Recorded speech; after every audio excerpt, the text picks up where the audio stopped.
میرے پیارے مسلمان بھائیوں، آج میں آپ حضرات کے سامنے شیعہ کے بہت بڑے اعتراض کا جواب دینے لگا ہوں۔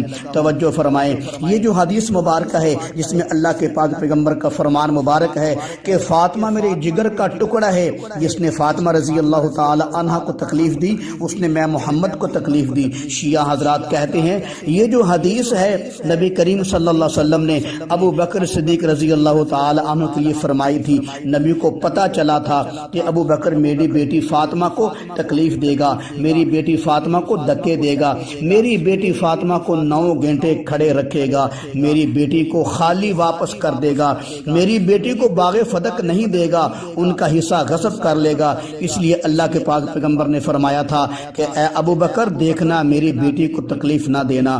میرے پیارے عزیز بھائیوں، اعتراض آپ نے سن لیا، اب جواب بھی سن لیں۔ وہ تکلیف والی بات کیا تھی وہ بعد میں عرض کروں گا، پہلے یہ بتاتا ہوں کہ یہ بات نبی کریم صلی اللہ علیہ وسلم نے کس کے لیے فرمائی تھی۔ میں کہتا ہوں عقل کے اندھو، بغض صحابہ کے مارو، توجہ کرو۔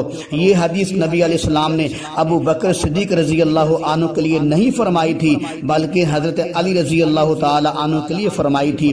واقعہ اس طرح ہے کہ ایک مرتبہ حضرت فاطمہ رضی اللہ تعالی عنہ علی رضی اللہ تعالی عنہ سے ناراض ہو کر اپنے ابا حضور کے گھر چلی آئی تھی اور گھر آ کر رونے لگی تھی۔ اس پر نبی علیہ السلام نے فرمایا بیٹی فاطمہ کیا بات ہے، کیوں پریشان ہو، کیوں رو رہی ہو؟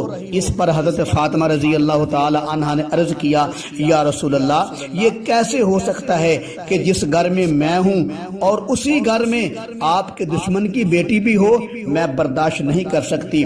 پھر نبی علیہ السلام نے پوچھا اے فاطمہ بتاؤ کیا بات ہوئی ہے؟ پھر فاطمہ رضی اللہ تعالی عنہ نے عرض کیا یا رسول اللہ صلی اللہ علیہ وسلم حضرت علی رضی اللہ تعالی عنہ نے ابو جہل کی بیٹی سے شادی کرنے کا ارادہ کر لیا ہے، منگنی بھی ہو چکی ہے، میں اس لیے روتی ہوں جس گھر میں ابو جہل کی بیٹی آئے میں اس گھر میں نہیں رہ سکتی۔ یہ سن کر نبی علیہ السلام نے علی رضی اللہ عنہ کو بلایا اور بلا کر فرمایا اے علی تجھے پتہ نہیں؟ اب وہ حدیث مبارکہ ہے، اللہ کے پاک پیغمبر نے فرمایا علی تمہیں پتہ نہیں فاطمہ میرے جگر کا ٹکڑا ہے، جس نے فاطمہ کو تکلیف دی اس نے مجھے تکلیف دی۔ یہ سن کر علی رضی اللہ عنہ نے فوراً عرض کیا میں نے ابو جہل کی بیٹی سے شادی کرنے کا ارادہ ختم کر دیا ہے۔ تو جناب والا یہ حدیث جو ہے حضرت علی رضی اللہ تعالی عنہ کے بارے میں ہے۔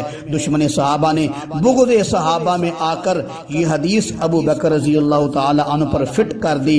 یہ دشمن صحابہ کا جھوٹ ہے اور جھوٹے کے بارے میں اللہ کا قرآن کا اعلان ہے فَنَجْعَلْ لَعْنَةَ اللَّهِ عَلَى الْكَاذِبِينَ۔ توجہ فرمائیں، میں کہتا ہوں جس کی قسمت میں جھوٹ لکھا ہو وہ سچ کیسے بول سکتا ہے؟